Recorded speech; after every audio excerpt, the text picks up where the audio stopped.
Votre club culture sur Europe 1 et on file direction Cannes. Oh là là, quel temps fait-il à Cannes. Magnifique. Bonjour Héloïse Goua.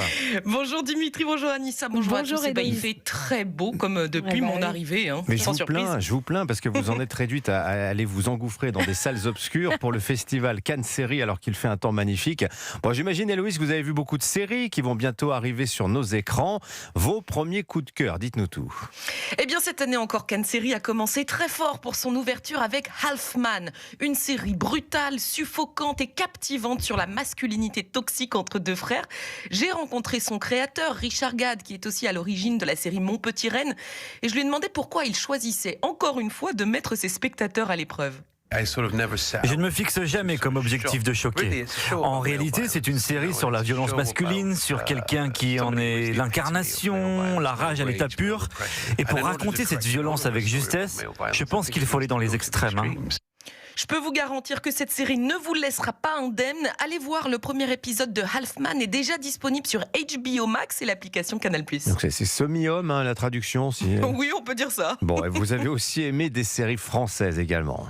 Oui, déjà une série présentée par France Télévisions qui devrait arriver sur vos écrans avant la fin de l'année. C'est l'adaptation d'un chef-d'œuvre de Stendhal, Le Rouge et le Noir. Et pour succéder à Gérard Philippe dans le rôle de Julien Sorel, Victor Belmondo, très solide dans cette incarnation. C'est effectivement un personnage calculateur, mais je pense pas qu'il soit aussi manipulateur que ça. Je pense qu'il se perd dans son ambition, dans ses désirs, mais que finalement il met beaucoup de vérité dans tout ce qu'il fait. Donc ouais, j'ai voulu le prendre par sa vérité.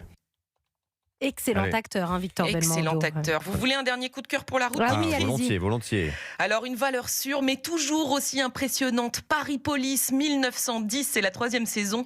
Une série d'époque très ambitieuse, visuellement somptueuse, qui plonge dans une affaire criminelle inspirée de faits réels. Écoutez son créateur, Fabien Nury, il en parle beaucoup mieux que moi. Paris Police, en fait, c'est l'histoire d'une femme que la police parisienne n'a pas réussi à coffrer. On a essayé de faire une trilogie policière, un peu à la manière dont Elroy avait traité Los Angeles avec son quatuor. Modestement, hein, on n'a pas ce niveau-là, mais c'est quand même ce qu'on a essayé de faire. Eh bien, Paris réussit. Là encore, allez voir, le premier épisode de Paris Police 1910 sort aujourd'hui sur l'application Canal+.